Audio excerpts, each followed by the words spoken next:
Well, President Biden just made two major announcements on the COVID vaccine rollout. First of all, he's pushing up the country's vaccine timeline by 3 months.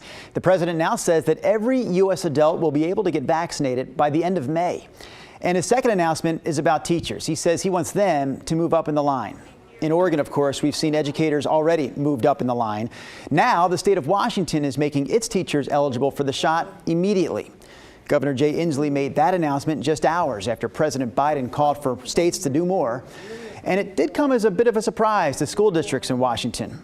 There are about 160,000 public and private K-12 school employees in the state. They'll now be in the vaccine line with everyone 65 and older.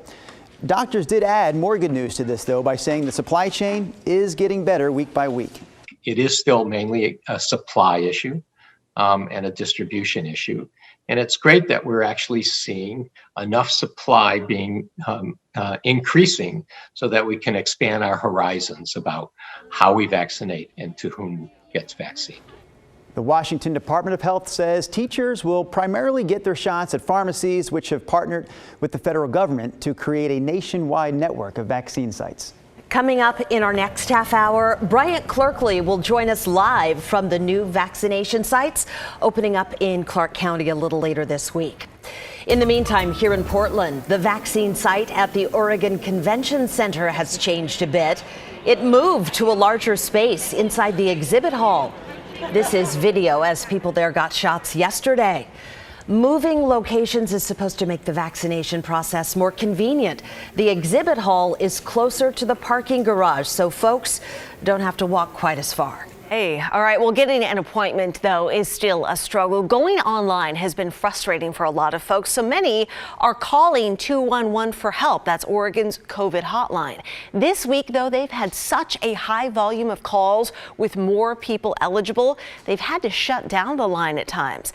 Mike Better found out more reinforcements are on the way. Dial up 211 in Oregon and Southwest Washington and you'll get comprehensive information on health and human services. And now, through a contract with the Oregon Health Authority, 211 is the COVID-19 hotline. We're in unprecedented times and our call volume reflects it. 211 Info CEO Dan Herman says a month ago they would get 1,000 calls a day related to vaccines. These were typically, seniors that were not internet enabled or digitally savvy, so could lend a lot of value to them. Herman says as more and more people become eligible for the vaccine, more and more people are calling 211. Call volume is so high, 211 brought in more than 24 Oregon National Guardsmen to answer phones. Yet this happened Monday. At 6 a.m. the line opens. All of a sudden there's 600 calls in queue. Then there's 800 calls in queue. Then a few minutes later there's 1,000 calls in queue.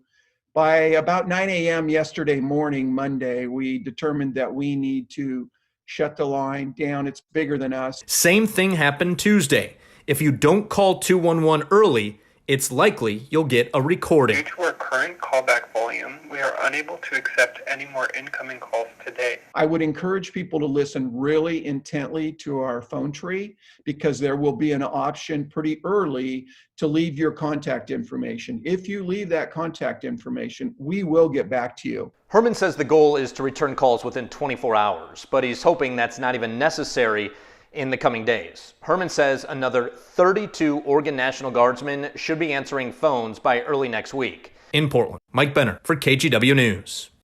Meanwhile, in Oregon, and specifically in Multnomah County, officials are continuing to ask people to not let their guard down, keep wearing masks, and keep social distancing. So they say this as the state announces another COVID variant has arrived here. Douglas County is reporting a case of the first variant that was that was first detected in Brazil. Researchers say, like other variants, this one is more contagious, and it may also be more deadly. They've tracked cases of it infecting people who have already had COVID one time. So saying all that, it still seems like the current vaccines we have in place are effective in keeping this variant from making you really sick or even worse. All right, let's get to three things to know about COVID right now. Number one, the CDC saying the number of cases involving those new variants in the U.S. increased fivefold last month. We saw over 2,500 new variant cases in February. That's up from 546 in January. The variant first seen in the UK is now the most active in the surge. Number two, the governors of Texas and Mississippi have removed all mask requirements in their states. They're also both letting businesses open to full capacity without any state-imposed rules or restrictions. Health experts worry they're opening too much too soon. And number three, Mexico hopes the U.S. will share COVID vaccine doses after meeting President Biden's goal of 100 million shots in 100 days. No deals were made, but both presidents agreed to have teams from both countries study possibilities for vaccine sharing. Mexico's president is wanting help offsetting shortfalls in their supply. And those are your three things to know right now. Now to a KGW investigation. Our team has spent a lot of time tracking the cases of people arrested last summer during demonstrations and riots here. The feds warned there would be consequences for those who assaulted federal officers or damaged federal property. But as Kyla Boshi found out, that didn't happen in a lot of cases. Remember those protests in downtown Portland last summer? For weeks, demonstrators calling for racial justice clashed with federal agents outside the U.S. courthouse. Federal prosecutors vowed there would be consequences, which got me wondering, after all that tough talk, whatever happened? For months, I've been tracking the 90 protest cases filed by the U.S. Department of Justice, and what I found is federal prosecutors have quietly dismissed dozens of protest cases. So far, roughly 1/3 of the federal cases have been dismissed, including both misdemeanor and felony charges like assaulting a federal officer. Why? The U.S. Attorney's Office explained, if prosecutors don't believe they can prove a case beyond a reasonable doubt, it will be dismissed. Simple as that. Each case was analyzed for the evidence that we had at the time, and careful decisions were being made on whether or not someone should be charged based on the evidence, and then how it proceeds from there.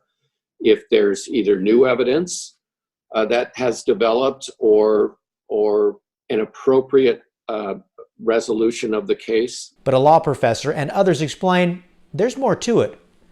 For my complete investigation, go to KGW.com, or you can watch it on the KGW YouTube channel. Kyla Boshi, KGW News. There could be significant changes coming to a stretch of road a lot of drivers call dangerous. We're talking about Cornelius Pass, and just this week, 8 miles of it was designated as a highway. That means that ODOT is now responsible to maintain it. We talked about this a little bit yesterday on Sunrise, Brenda. So this is the stretch of Cornelius Pass that goes from Highway 30 near St. John's to Highway 26. Anyone who drives that knows it's a winding, steep, and busy stretch of road. About 13,000 people actually use it every day. So ODOT will now be in charge of plowing this stretch during snowstorms, and that'll free up city and county crews to use their resources in other places. They'll also put up, the state will also put up new signs and pave that stretch of road. We actually talked to a guy who says he drives this road all the time. It's definitely going to be an advantage to have the road fixed more often or repaired more often. I mean, like I said, right now it's just so full of potholes, and there's so many reports of people having, flat tires, that being able to address the issue quickly will definitely help. That road is now technically also called Highway 217, but the Cornelius Pass street signs are not going to change, and no addresses will change either.